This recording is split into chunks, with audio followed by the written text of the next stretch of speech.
What's up, the citizens of Game Trailersville? This is Invisible Walls, episode 172 on your favorite gaming site. I'm Shane Satterfield, your humble host, here with an awesome crew of folks ready to take you through the biggest stories in the video game industry this week. Folks, the game drought is almost over. I can see the light at the end of the tunnel. We're starting to at least talk about big games coming in for review. Madden's coming in next week. Deus Ex is here by the end of the week. Minesweeper. Starting to get some big stuff in, so things should be turning around on the video game front. Of course, we always manage to drum up some good stories here on the show, and here today to talk to you about them is Marcus Beer. Yep, been rooting through the trash can of gaming stuff, and we found some good stuff. We also have a guest on the show today, so make sure you stick around for that. Also, Brooks Huber is on the show today. I'm here. And as always, to my right, Ryan Stevens. Gonorrhea. Chlamydia. Anyone else? Herpes.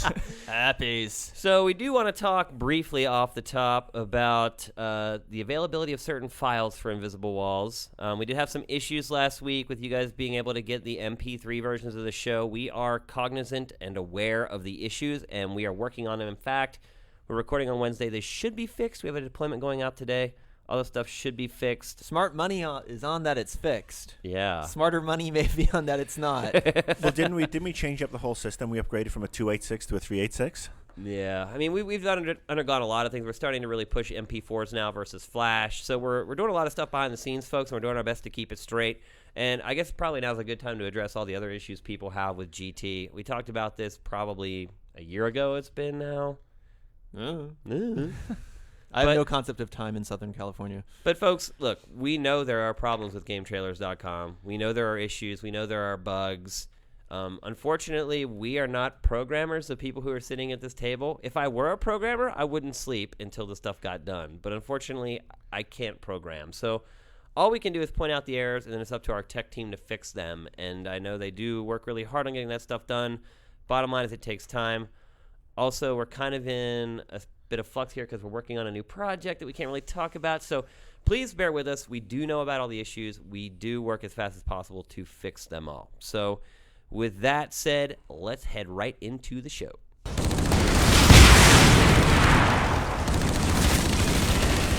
All right, up next we have a very special guest here on Invisible Walls. His name is Jared Garretson. He is the project lead at Zombie Studios working on Blacklight Retribution. What is up, and welcome to the show. Hey, thank you very much.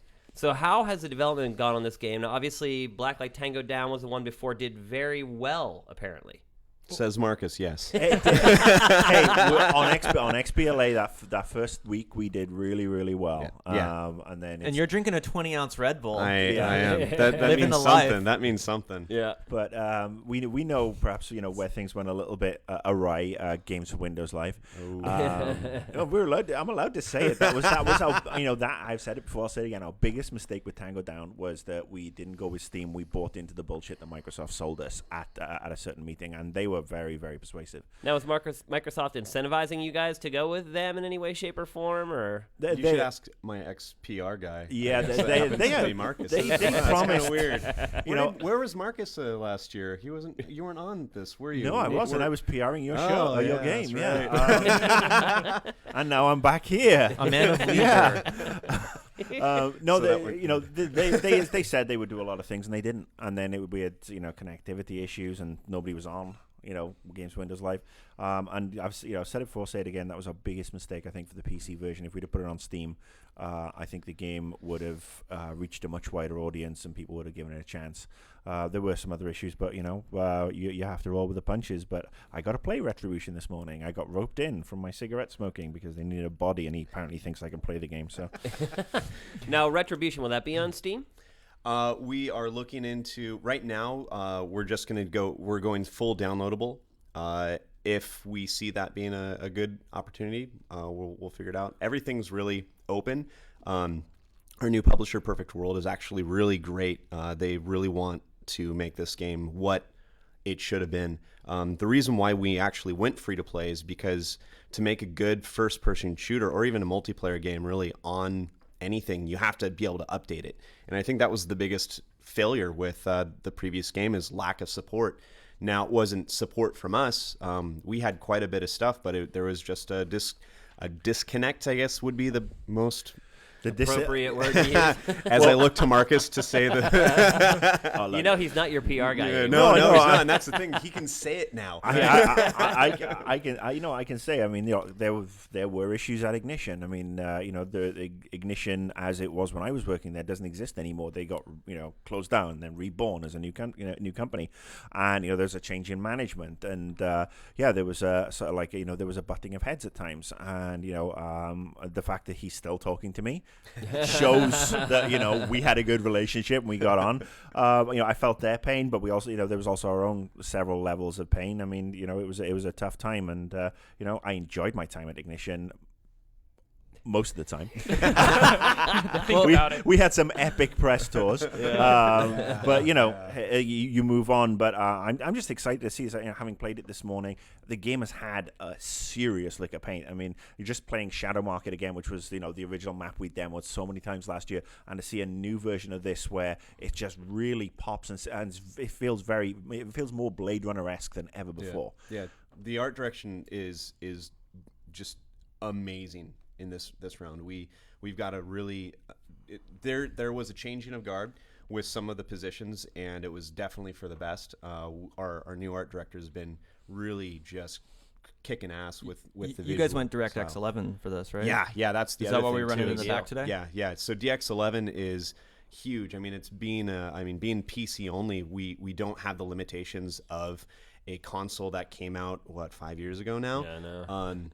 And it's really funny because I look at this game, or I come back from a press tour, play hooky for a month or something like that, and I come back and sometimes I think that they're looking at a video for another game or like some retail thing or someone that announced something and is like, "What's that?" And they go, "It's your fucking game, dude." I was like, "Oh shit, wow," and it's I'm extremely proud of them. A lot of the systems that we had in the previous game that people were unhappy with, that we honestly didn't think would happen, or we didn't have enough testing.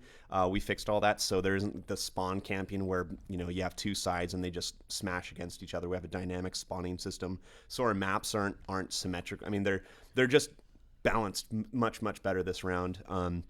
All the additions that we've been adding to it, we really wanted to make the game a true sequel. It's not like what a lot of people are doing with free-to-plays where, okay, this game's kind of falling off, let's make it a free-to-play, or this franchise isn't doing as well with the last game, let's make that a free-to-play. We're making a true sequel that someone hasn't played yet. That's kind of my question. Is like Perfect World's known for like two things. One is flooding your email box with news about Korean MMOs, and second is free-to-play games. And a lot of that market is coming from Asia, being brought over here. Also with like Nexon and a couple of these other companies, and we've seen this kind of instanced MMO thing kind of really catch on, and even some of the bigger guys like Dungeons and Dragons Online went free to play, but it's all kind of MMO based, and we've seen EA do some card based RTS stuff where you buy booster packs and whatnot, and then there's a whole freemium debate, but I believe you guys are strictly free to play. And then microtransactions fund it. Yeah. I guess my question is, coming from the creative side, obviously, working at a studio, you're always going to be on the business side a bit. But I was just curious, how much more integration do you guys have to work with your publisher when those kind of free-to-play incentives actually are hard-coded into the game, and you're not just trying to make that one purchase, you're trying to make this continuous, ongoing stream of revenue? Right. The big thing that I've noticed with working with Perfect World's awesome. Most of the guys that are doing free-to-plays right now are just getting into it for the first time. Perfect World existed in China. I mean, they've been doing free-to-plays for 8 years. So when we signed on with them, we had this big meet and greet, and they pretty much told us all of the drives of their other games. Like, this is going to be their first-person shooter, and not only that, but it's one of the only first-person shooters being developed in the States. Like, all of the free-to-plays that you might see or play are Europe, Korea, Japan, or China, wherever. There really aren't. There's probably like 4 or 5 U.S. developers, and U.S. developers make games differently than anyone else. I don't know if it's just the way we play or the way that we focus on things or what, but what we're doing is we're trying to make the first big U.S. developed free-to-play game that people want to know and people want to play. And I've been really trying hard to make it so it's not like some of the free-to-plays where you get bled. What I want to do is really make it so people that want to play it, that don't want to spend a dime, don't have to. There's a lot of systems that we have that literally just connect to the amount of play. There's some games out there that if I could just pay $5 to jump a level instead of grind all the time, I would totally do that. Like I understand the idea behind free to play. I think that it really works out, especially if it's a good quality game. But if it's like some of the games that are out there where you download it and you instantly uninstall it just by seeing the main menu, or it now starts spamming your email.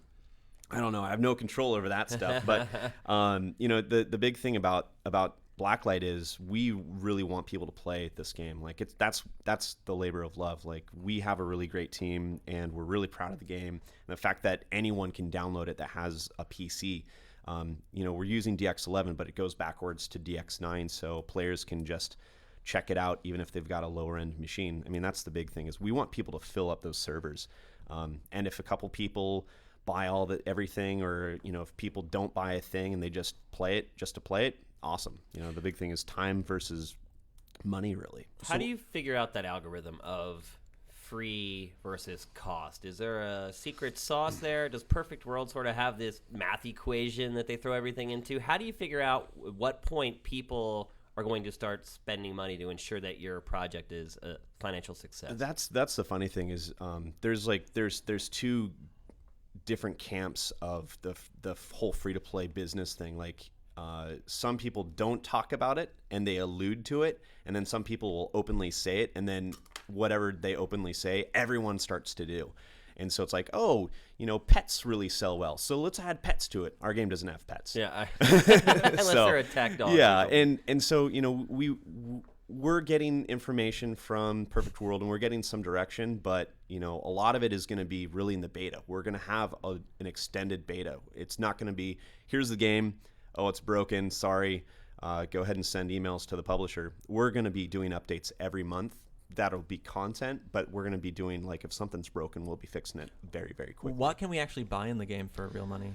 Right now, we're still figuring a lot of that stuff out. Are you guys doing cosmetic as well as game enhancing, or are you just staying in one pool? I really don't want to make it so someone that throws $50 in can own a server with, like, just buying all this stuff. Really, it with HRV, it allows players to instantly know where other players are. So there isn't going to be a guy that buys HRV and buys a rocket launcher, instantly when they start. There's a lot of stuff that we figured in balance and mechanics with that allow that. But as far as cosmetics, the previous game we had fully customizable weapons, so the buttstock, the muzzles, optics, all that.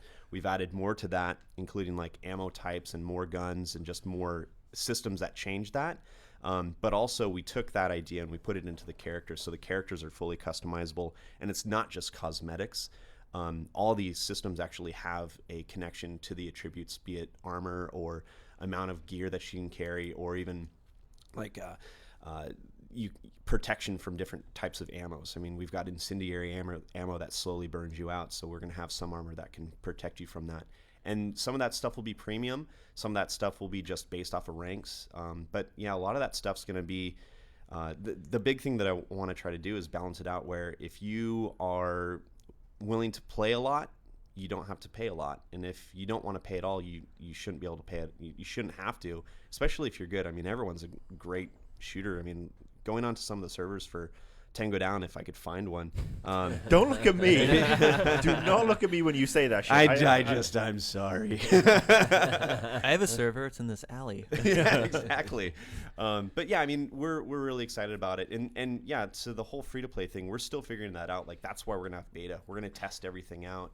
One of the most successful companies, in my opinion, that's doing free-to-play is Valve. I mean, they took a great game and it's free to play with Team Fortress, and they're doing an amazing job. And that was because they were testing stuff out and they're being very smart about it. Did you see the announcement yesterday about the virtual item trading and cross-game virtual item trading? Right. It's getting pretty nuts. I mean, especially if you guys do end up on Valve. I mean, could I trade Team Fortress 2 hats for blinged out muzzles? I would love that. I mean, and the really rad thing about Valve is we've talked to them, and they're, I mean, they're hometown heroes. I mean, they're in Seattle just like us, well, Bellevue, but you know, they've been really helpful with giving us hints.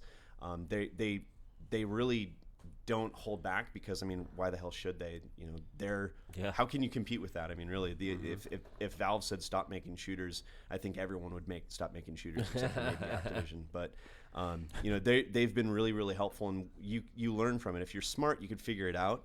And the thing about you know, Team Fortress is you don't have to have a goofy hat, but people have goofy hats because they love the game. Right.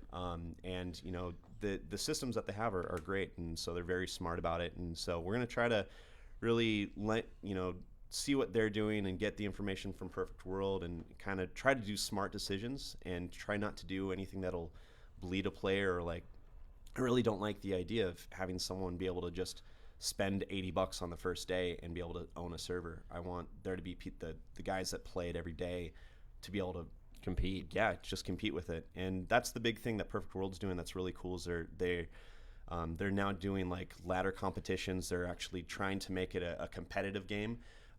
They're doing a lot of subsystems that are going to be really awesome. It's just going to be really cool. Having a great partner in this is so important to us. So Blacklight Retribution, when's it coming out, and how can our users get on the beta? So we will be doing a beta in the next few months, and we'll be doing different stages of that, and I'm sure that we will be definitely giving you guys beta keys. And then we are looking to be full out of beta by wintertime sometime. So yeah, after the big games come out and suck the air out of the space, and people start getting sick of it. So yeah, hopefully we'll be able to compete with the DLC packs. All right. Well, Jared, thanks for coming by and stopping here with Invisible Walls, and good luck finishing your game. Thanks a lot. Thanks, guys. Freddy Krueger.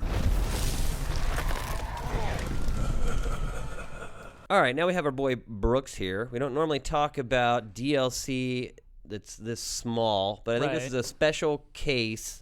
Yeah, because no one saw this coming. Mortal Kombat, Freddy Krueger. Announced at Comic-Con, Freddy Krueger and Mortal Kombat. I do have to say that if there's one franchise where something like that fits, Mortal Kombat's kind of it. Right. I'm waiting for him to also show up in the new Soul Calibur. Right. You know. Well, yeah, they already... Wii U exclusive right there. I was hoping a Hello Kitty Island adventure. Well, the one thing I will say is they gave claws to both of Freddy's hands, which is not true to the character. Right, and then this is a Freddy I'm not really familiar with. People are saying it's like a reinvented Freddy to a degree almost. It's not Robert Englund. No, he's not. And you know what's surprisingly, I've been playing a lot of it with him, and I actually beat it, and he has a storyline in the very end. And so how do they make all that work? No spoilers now. So I mean, not that the Mortal Kombat right? plot is all that airtight. I mean, I can air the ending for you guys. You can see it, but he gets banished back to the world of the Dreamland or something like that, and it's almost at that point. Fuck my Isn't life. he? Okay, who Isn't the he fuck already cares? in the Dreamland That's if where he's he fighting in receives, Mortal Kombat? That's where he receives all He's his gone powers. from the Dreamland so. to the video game land. Yeah. Whatever. It's just kind of how cool Is is he it a to good be character? beating up Shao Kahn? Yeah, I mean, that's the as thing. Is Freddy he a fun character to play? He is slightly generic. I'm not gonna lie. He's got some moves that are just kind of. Who did he take his moves from? He throws his claws. Awesome, right? So, and so then he's he kind has of a scorpion, or no. He's kind of like a Sub-Zero in a way. Well, Okay. Scorpion and Sub-Zero are Yeah. essentially the same. I like his fatalities. Some people might knock him, but it's better than slicing and dicing. He one of them he like takes you down to this he takes you down to hell and then spurts blood up, and then the other one he puts you in like this like hellfire chamber and Burns you up. Yeah, burns it. But his babality is really cool. Now, how much? Turns you into Johnny Depp. Oh, the babality. The Now, does he babality have is crazy. claws, the baby? It shows a little crib and a teddy bear inside, and you're trying to wonder what's going on here, and then suddenly he just jumps out at you with his claws. A little baby Freddy Krueger. How much was it for Freddy? He is $4.99, just like every other character. Yeah, Kenshi and everybody else, same price. But if you got the Warrior pack for one price, he was included in that. He was included. How do you guys feel about this? These crossover things? Like, they can be cool. I got sent the code for it. I haven't downloaded it yet. Mm-hmm. I'm going to give it a try because just for the novelty Sure, value. yeah. I mean, there are some characters that they lop in and they don't work. And I know they put like Yoda in some character in some games and yeah. I mean, there's some they don't work. But I mean, if it's fun, who gives a shit? if it's going to work in any sort of genre of game, it's fighting game. Sure. Yeah. I mean, look how awesome like Marvel vs. Capcom is, and how interesting Mortal Kombat versus DC universe was. Look, I So who's next? seriously, I like that Jason? game. Is he going to be next for MK? Well, I mean, would that be cool? That would Well, be with- awesome if they took all the heart. Like, if they grabbed Yeah. Jason, Freddy Krueger. I'm running out of people. Michael Myers. Michael Myers, if and you they think made like a horror You combat think about thing. it. Mortal Kombat's published by Warner Brothers. Warner Brothers, the studio, has all these classic horror icons. Yeah. I just hope they don't go with like Leatherface. the- Leatherface would be sweet. I would Leatherface totally would be pay. good. I would totally pay $5 to download Jamie Lee Curtis. Well, no, I'm just hoping they Circa don't go with like Lon 1990. Chaney's Wolfman, Right. where his fatality is he licks you to death or something. Well, people were talking about using Bane, Warner Brothers, and everything. And Batman? Yeah, from Batman. That was like some of the whisperings, but The Bane, I don't think they'd use Bane simply because it's a M-rated game, Yeah. and that was the thing that held DC versus Mortal Kombat back was that it was a teen-rated game. Worth $5, you guys think? I'd say no. I don't know if they charge in the past. They've charged only a little bit less just for costume updates for other games. I mean, a whole new character if you're really into it. It can really extend the life of the game. $5 isn't that bad. Yeah, the But I'd wait rosters- for the fire sales. the roster that is so you know big. they're Mac gonna meal do. at McDonald's, for God's sake. I mean, That's and- 1/3 of my calorie. But I'll intake say, of the day. but I mean, I'll just say I just played Fruit Ninja Connect, and yeah, it's fun and it works as an iPad game, and yeah, it works fine with the Kinect. But that $10 price point for something that is such a one-trick pony, no matter how many extra modes and unlockables they throw on it, this kind of $5, $10 like mental anguish is something that's very, very real. I mean, I'm just talking to other people. It's definitely But hurdles for things. now they're saying that they're going to start jacking up the prices of these games up to like $30. Which games? Like games like Bastion, a lot of the games that go into the summer of arcade, like they're I starting didn't to hear talk that. about bumping up the prices of I these think things. they should That's a be mistake. very, very careful about that. It's all a calculus, right? I would play, know? Bastion. Bought and played for $15. Loved it. Would I pay 20? Perhaps. Would I go above 20? Not a cat in hell's chance. I know. They can price themselves out of the market and Yeah. basically take these really cool, creative games. Oh, well, I'm sure capitalism will make everything okay in the end. Well, yeah, Microsoft- funny how that's working out. Please give a huge round of applause to John Carmack. All right, so QuakeCon was this past week. Years past, the show didn't have a ton to really display, but that's really all changed. Well, this is what happens when you publish it, or the developer gets bought by, ZeniMax Media Whatever the Corporation hell that is. Conglomerate PLC. So it's now was it BethesdaCon, FalloutCon, BethCon. RageCon. BrooksCon, because Yeah. Brooks is the one who went to cover QuakeCon for us. QuakeCon 2011 in Dallas, Texas, with 110-degree heat. That was fun. Now, Pussy. No, I liked it. I enjoyed it. you liked the heat. Yeah, I didn't mind it. Now, It got off the airplane. It felt totally fake to me. I'm not Was gonna it a lie. dry heat or was it a wet? Yeah. It was a God. dry heat. What's So let's fake? get into the game. All How right, can, all how right. can heat feel fake? So here's my question about QuakeCon. We hear about this awesome demo they show you of Skyrim. Where is that demo? Why is no one else allowed to see this demo? Yeah, well, what did they show you at E3? Didn't they give you a hands-on time? We or got no? we Yeah. got we got like 15 minutes in the unair conditioned theater. Well, was it I the got same- 45 minutes. Was it the same demo as the E3 demo? Well, Todd Howard, the creative director, he told us it was the full game, quote unquote. And Right, but I was mean, it the same demo? basically- Did they but start in it's- the town and then eventually you go up to the route and you fight the dragon? No, it was not that demo. Okay. My hands-on time was slightly different. We started with a character creation screen, and I got to go through all the different races, make my character, and then it just like presented me to the world with some already weapons and items. So I could basically, you go started the anywhere. game from the beginning. Yeah, but they skipped the story, so I don't know much about the story, and they kind of like skipped the tutorial. They just want to place you in the world with a handful of weapons, swords, shields, magic powers, and they're like, go have fun. Apparently, they took the dragons Did out. you have fun? I did. I had about 30 minutes to frolic, and at one point during the game, Is that a button? Is that the right trigger? no, how's this? That's This a is modifier. You got to hold the right bumper That's and a hit whole X. different class. Yeah. thing right Frolic. there, then. Frolic button. No, Todd Howard did tell us that it is pre-alpha and to expect some minor bugs or glitches. I have managed to We'll craft expect some minor bugs and pre-alphas. glitches when the game Like comes 2 out. months. Hang on, the game comes out in 2 months. It's all just PR. You know, you've Yeah. done this Yeah. yourself. He's covering his pre-alpha, ass. pre-alpha, my left nut. Yeah. No, so here's what's funny. I chose the wood elf out of all the races, and the reason being is they have an ability to ally with animals, and I'm looking for something to ally with, like bears, whatever you could find in the world. What did you find, Brooks? Bear fucker! A frog. No, I found salmon in a like the fish in a river, and I tried to command those guys, and I managed to crash the entire game. What were you planning on doing with the salmon? They were just, Just gonna wondering. do my evil Invading the bidding. local fish and chip shop. It is the most dangerous catch, right? Salmon, yeah, The salmon deadliest rights. catch. Oh, whatever. Hey. I don't watch TV. But no, what I That's was close. happy with is that it finally gave me the hands-on time, gave me a chance to just kind of like mess around with the combat, and I switched in out of the first-person, third-person perspective. How does the combat feel? It is fine. Like I know you had some Fine. issues with Oblivion, did you not? Yep. You were not a big fan of that. What were your primary issues with Oblivion? I just felt It's completely clunky. detached from the Yeah, character. You feel Right. disconnected. Same with Yeah. Fallout. I mean, It's even like, shooting yeah. the guns or the arrows in Oblivion or the guns in Fallout, there was a disconnect. That's the best way to put it. I would say that disconnect is slightly still there, but they've done everything they can to really improve it, and it didn't feel terrible. Did you It feel actually like you felt- needed your reflexes to do combat? to be successful.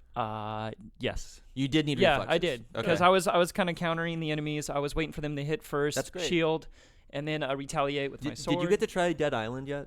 The Uh-uh. build we have in? I'd No. like to get your opinions between the kind of between the two? the melee, first-person melee. Yeah. It's interesting. But you know, when I was attacking with sword and shield, I like to play in third person. Whenever I went to my bow and arrow, or when I went to my fireball or my fireballs or whatever other magical abilities I had, I would switch to first person just to get that better aiming structure down. Makes sense. Yeah. Did it still look really pretty, or is it kind of I think lost the its game. luster a little? No, I think it looks gorgeous. And were you, Well, how's yeah. it look compared to Rage? Nothing's gonna really be Okay, Rage right now. just- Rage This is is a valid so were you question. playing on 360, or did they give you a 360. 360 controller that was connected to no. a PC? I saw the 360 is right there. 360 debug. Was it actually turned on? It was turned Just on. check. We want the truth. I know because when it froze on me, I had to restart the whole system and go to the debug menu. So yeah, it is legit. So Skyrim looking good. What else Skyrim's did you looking great. see? I got to play Rage, and that was because the release date for Rage is October 4th, so they're getting really close. Coming up quick. That was the full game of Rage too, and I got to start from the very beginning. They don't give you a whole backstory on what's going on. I just know that you play as a character that was in this The Ark. the Ark. Thank you. Yeah, you're floating out in space, and then you crash land in Rage's world, and you're immediately plucked up and brought to like the civilization, and they kind of explain things to you. You're part of the Resistance. That game looks incredible. It's a lot of fun to play. It's very clean. We've seen a lot of Rage at this Yeah. point. Tell me about the Arcane Studios game. Oh, you want to hear about Dishonored? It's full disclaimer. I really like Arcane Studios stuff in the past, even though it hasn't been the most critically acclaimed stuff. Yeah, so I didn't know anything about Dishonored going in. This is a first-person stealth-based action game, and when I saw it, my immediate thoughts were, "Oh, this is like BioShock Infinite." Or first person stealth. Yeah, they It's pretty rare. they play it well. Your Incredible character has crouching game. Yeah. it takes place in like I like No One Lives 1940s, Forever. 50s London. He's going through first person. Yeah, he's just throwing random Stealth titles. in games. there. Yeah. You thought it had a lot to do with like you wanted to know if it borrowed elements from The Crossing, which is what they were working on earlier, and they told me no. But looking at that trailer, I can't help but draw some comparisons. Well, what's going on with The similarities. Crossing? I think it's just completely. It's a dead in the project. water. Canceled. Yeah. I wish we had. Sorry, Ryan. One day. He was looking forward to it. All right, so let's go back to this game. It's set in what 1960s London. It's you like said? 40s, 50s 50s? London, yeah, and their artistic director is Victor. I can't think of his last. He was the same guy that did Half-Life 2. So I can't help. There's some We're all comparisons nodding there knowledgeably. too. Yeah, That is And, a game. Yes. it's basically a stealth game, like I was saying, and your primary objective was to go and assassinate like the mayor of the city, and you had to find him first. And your character has these special abilities that allow you to like temporarily teleport or super jump your way through this world. How do they explain? Everybody in 1960s or Could do 50s that. London, they were teleporting left, right, and Yeah, centre. That was some good acid. Yeah, so I'm off down the pub now for some jelly deals and cockles. Boom. It's almost like Nightcrawler from X-Men. You had those. So how do they abilities. explain that you have superpowers? They don't. They don't. They keep the mystery right now. So I'm still Okay. trying Well, to figure you're that out. British. yeah. And along the wake of BioShock, in one way or another, you have the ability to command rodents, and But not salmon. no, just rodents. How funny is it? And you can make them attack your enemies, and they just devour them whole. It's pretty crazy. Now, how does a first-person stealth work? Because to me, not being able to see the character's body Makes it seems hard. like you could accidentally nudge somebody and tip them off that you're there. How does that all work? Well, they do have a indication on the screen that tells you when you are being hidden from view. So you try to stick to the shadows, stay out of the light, apparently. So And it's then, like the meter from Splinter Cell. Yeah, it's like a meter-based thing, and then you stay out of like the characters and the NPCs within the world. That they go about their business. They're engaging one another in conversation, and you could get the jump on them or surprise them from behind. And a lot of melee-based attacks and knives. So you do try to use stealth to your advantage, but they don't discourage you if you want to be like the run and gun type. It's basically how you want to play it. Now, what happens when you do that? Do they sound alarms and you end up getting flooded with enemies? Or? Yeah, they'll send the troops out after you, and the guys will trigger alarms if you let your position know, and then you kind of like run away and let the comm go so you can continue doing your thing. Let's talk about QuakeCon in general. What is it like to just go? Is it fun? Is it crazy structured where you're being shuttled from one place to the next? Is there a big stage where everyone hangs out? How does it all work? No, not at all. I think it's very. Yeah. They have a big stage, and in that, Carmack did the keynote, and then throughout the weekend they had a whole structure of who's going to be talking, presenting. But Carmack was the big deal. I made it to the BYOC, bring your own computer, on the far end, and this is all at the Hilton Hotel. It's a huge hotel with like multiple atriums. BYOC is crazy, and it's run by volunteers, and I had my press badge, my camera guy, and my sound guy, and they just put the halt on all of us. We weren't allowed to go in. Why? Only if you had a press badge were you allowed to go in there. Or if But you had just the said you had a credentials. press badge. I did, but my camera guys Oh, didn't. they So I had to stopped take your camera guy. I had to take my press badge off, give it to my camera guy so he could run in there and shoot B-roll. So I never really got to get on the floor. But they do have a sign that says, please remember to shower, bathe, and yeah, stay hygienic as much as possible. And I think the hardest workers in Dallas at that time were the Domino's delivery drivers. They were just constantly coming in delivering pizzas. And I think it was really ironic that coinciding with QuakeCon was like this Hannah Montana tweener, like a cheerleading competition. So you have like this. Oh, what a mix. God, no. You have this mix of all these Dude, but guys. the people at QuakeCon thought they hit pay dirt. Right. Like 3 years ago in Sally Mae. Yeah, so and within Panties. one hallway, you have all these guys lugging PCs on these trolleys, and then come the opposite way where all these like Hot girls chicks caked with up in pom-poms, makeup. yeah. It was a weird dynamic, but everything worked out for the best. It was structured well. I got time to do everything I wanted. I did miss the Skyrim presentation because I was doing interviews at that time. What was Carmack's big story of his keynote? Man, he showed up on stage as a standing ovation. Everybody's super excited. He takes the microphone, and then he just goes into nothing but rage. And he talks about the tech behind it. And to Mega just, textures. yeah, textures, everything, 6-year development cycle, 60 frames per second. You just want to extract his brain like the Matrix and just see the world how he sees it, like ones and zeros, because I know he sees it crazily. So would you recommend people go to QuakeCon? Of course, yeah. I mean, think it's a people great that show. don't live in the city that it's taking place in, like, is this worth getting a plane ticket, flying there, getting a hotel, hanging out for a few days? Yes, I would say Yeah? so. Yeah, if you're into PCs, if you're the PC market, and if you're into id Software and what they develop, it's cool because it gives you a chance, first look, hands-on time with their products and check everything out. You don't know how lucky you are that the authority hasn't found you yet. All right, so the last few days, a bunch of morons, hooligans, idiots in London have been tearing up the city, basically destroying shit. And Not just in London now, it's spread to Manchester. Birmingham, Manchester, Liverpool, Bristol. Brighton.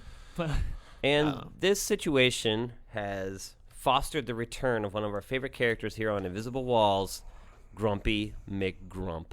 What's up, you wankers? All right, I'm going to read a quote, and then I'm going to, go off. And this is the quote, okay? And I'll explain the genesis behind it. So the quote is: "Go home, get a takeaway, and watch anything that happens on TV." One constable advised. "These are bad people who did this. Kids out of control. When I was young, it was all about Pac-Man and board games. Now they're playing Grand Theft Auto and want to live it for themselves." Boo. All right, so my initial reaction was the same as you. Boo. I want to look up Pac-Man. How do you do that? So Eat I mean, some ghosts. that was Eat some basically pills and that was basically a quote that was taken from a British police officer in Tottenham, North London, in the last couple of days, and my reaction is the same as yours because I saw a game site tweet it, and then I went and read their story, and I was like, oh my god, this is so stupid. And then I went actually beyond and read the actual story it was cribbed from, which was a piece in the London Evening Standard. Now, the title of that particular story was called "Fear and a Sense of Loss Amid High Street's Smoking Ruins." And if you it's a long title. it is a long title, but if you read it, I mean, the whole thing is they sent reporters out to do some interviews, get opinions from people on the street whose lives have been decimated. So you've got people who are terrified about, rioters coming back for the third or fourth consecutive night. You've got police officers who are bloody scared because at the end of the day, they don't carry guns. They carry truncheons. They have riot shields. You do have police with guns, obviously the armed response units, but the majority of them have the riot shields. They have the nightsticks or the truncheons, as we like to call them, and they're going up against 30 or 40 or 50 or 60 or 150 people who are wielding baseball bats and pieces of metal, and So these people are scatterbrained and flipping out. Well, yeah, they're freaked the fuck out, basically. So this quote, I mean, if you read it in the context of the Evening Standard story, is, a policeman who's probably fucking worried. He's probably seen, some of his colleagues have the crap kicked out of them, or police cars firebombed the night before. So he gets this story, he gets somebody asks him a quote, and, perhaps he wasn't thinking, and boom, out it comes. And, I read the whole piece. So I go back to the piece where they cribbed that one thing. So essentially, to set it up, a gaming website grabbed this story and then wrote an editorial around it. Yeah. And it's that quote in particular. Yeah, and the story is, London police officer blames GTA for the riots, which is total bollocks. And this is where I'm not having a pop at the Evening Standard. I'm not having a pop at the Copper. I am having a pop at the website and the journalist in particular. And I use that, the air quotes on that for the journalist who wrote this, because it's basically a bunch of fucking trolling, and it's pandering. And I know a lot about pandering. We've done that. I do that all the time. It's like, oh, everybody hates video games and stuff like that. But I think, we need to have some sort of standards, and we need to be able to hold ourselves to a certain amount of standards. When we see things like this, we should be able to call them out for what they are. I mean, I have no doubt that a lot of the kids who were rioting had been playing GTA, just like they've been playing Call of Duty and everything else over the years. I mean, the GTA first came out in 97, or even before that, 96. Yeah. So yeah, it definitely has an impact. But this sort of irresponsible reporting from this gaming website, and from this in particular, I mean, he obviously didn't, and I'm guessing it's a he, didn't, well, it's one of those androgynous names. You don't know if it's a boy or a girl. I'm guessing they didn't really do much research and understand the full context of the actual situation. Well, it sounds like they were just reaching out for a story. Slow news day. Let's make something out of nothing. Yeah, but I do want to take this opportunity. We have a shitload of fans in the UK. I've been tweeting back and forth with a lot of them this week, and my thoughts are with you. And I pray to God that the government starts sending the army in with rubber bullets to shoot these fucking assholes who are rioters. The word now is that it's starting to die down. Last night wasn't as bad, correct? Well, last night wasn't as bad in London. Last night being Tuesday night, because they drafted in 15,000 more police officers, but they took them from other parts of the country. So you start to see, like I said, more stuff happening in Liverpool or in Bristol and Wolverhampton, and a police station was firebombed in Birmingham. So I mean, if you know somebody who's part of this, just give them a fucking slap and say, sort your life out, because you're affecting other people's livelihoods. And it's like, there's a lot of looting going on. Yeah. The other story that was related to gaming was that one of Sony's buildings apparently caught on fire and almost burned down, and they were talking at first about how it may delay shipments of Blu-ray discs and games and blah blah blah. And well, most of the stores that were hit were stores that did high-end electronics and video games. Well, then the one eyewitness said, yeah, people went in there and they were coming out with Wii's. It's like, no, you weren't getting Wii's inside the Sony building. The next day they were all returning those Wii's to game. Yeah. But no, look, I mean, have a sense of perspective. I know times are tough, but I mean, the original protest that kind of like this grew from was peaceful and organized, and people just wanted to have their voices heard. The people who are participating now are scumbags. So I have no qualms in saying I hope they get shot in the fucking face and just with a rubber bullet. No, actually, full-on bullets. Armor-light rifle. Honestly, I have no truck with these people. They're a waste of fucking oxygen. Well, the other part of this, too, that bothers me is that the national press hasn't picked up on this quote at all. It's not like you watch CNN or Fox News and they're like, oh, it's all because of Grand Theft Auto. Actually, one of our own here has grabbed this quote and tried to make a big deal about nothing that makes our industry look bad. So... Well, I mean, the way I'd counter that is if you watch CNN or Fox News or MSNBC, their coverage of the riots has been piss fucking poor, I'd agree, my opinion. I mean, even BBC America, they're rerunning Top Gear instead of showing the BBC World News. And for Brits like me who are concerned, who have friends in London, Manchester, Birmingham, Liverpool, I mean, I want to know my friends are all right. So thank God for Twitter and Facebook, because otherwise you wouldn't really know what the hell is going on. But that's just, I think that's a problem in this country anyway. The mainstream media is very, very insular when it comes to what else is going on around the world. At least they didn't run this story. Unfortunately, one of our own did. Yeah. All right, that's going to do it for episode 172 of Invisible Walls. Just a reminder, folks, we have a crew of 5 people heading out to Gamescom in Cologne, Germany. They're all leaving on Sunday, and they'll be providing some really great coverage of the show for you guys all next week and into next weekend. So make sure you check it out. Also, we have openings for interns here at GameTrailers.com. If you guys are interested, you need to be in college. You also have to get college credit for the internship. Send an email to gttv.staff@gmail.com and make sure that you mention internship in the subject line. Next week, we'll have Lucas, our current intern, on the show, and he'll explain to you how awful it is to intern for us here at Game Trailers. So, actually, hopefully, I think he's had a good experience. Has he learned something, Ryan? He's Canadian. Yeah. That's something we learned. Yes.